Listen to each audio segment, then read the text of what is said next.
I would like to talk about a little bit about why we select the topic today. The society of the future is not only talking about how we can do some volunteer work for the society. One of the things from Peter Drucker is very important. As an executive, as a leaders, we are not only coming to manage the organization or to manage the task, but actually deliver the good wills for the society at the end. Your personal mission needs to link up to the society needs. Actually, I would like to draw some highlight to you.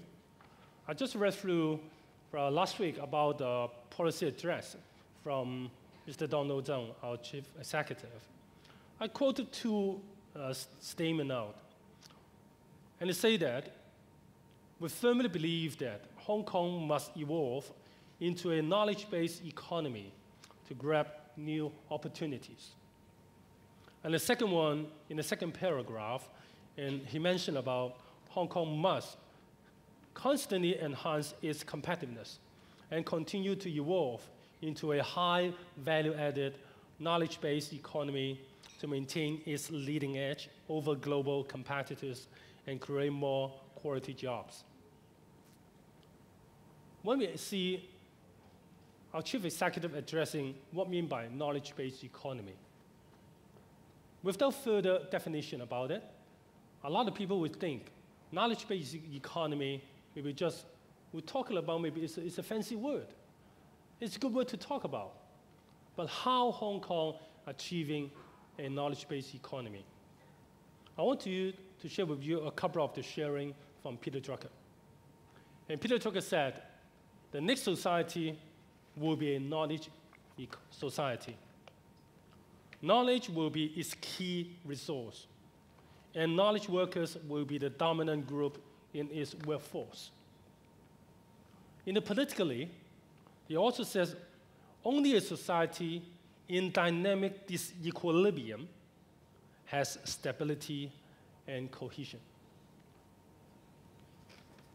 Knowledge economy or knowledge society need to drive by a lot of knowledge workers. And also we need to have a free flow of the knowledge as resources to many corners in the world. And also we can accept this is a disequilibrium. Once we have the dynamic disequilibrium, the whole status will be equalized and stabilized. The last slide I want to show before passing on this to all the great speakers is one of the very simple and powerful story from Henry Ford.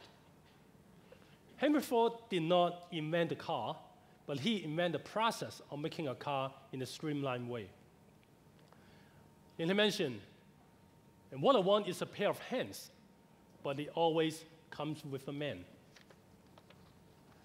When automation comes on the line of the manufacturing line of the car manufacturing, actually what they need is just a pair of hands.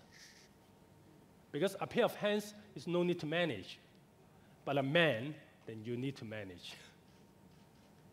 But the worst, today's world, we really want a man, but they only come with the hands.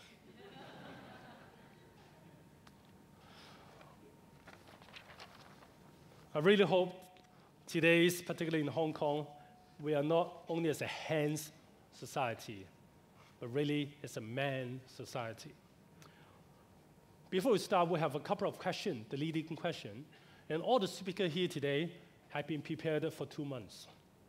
They have not come on stage just because of talking about it. They have been prepared for 2 months for this stage, for this time. At least a couple of leading questions I want to show you and show all the audience we're talking about is how you define the knowledge society and how far Hong Kong becomes a knowledge society, and how to increase the creativity and productivity of knowledge workers, and what is the education should be, and how to regain their innovation and entrepreneurship spirit as Hong Kong is in the past.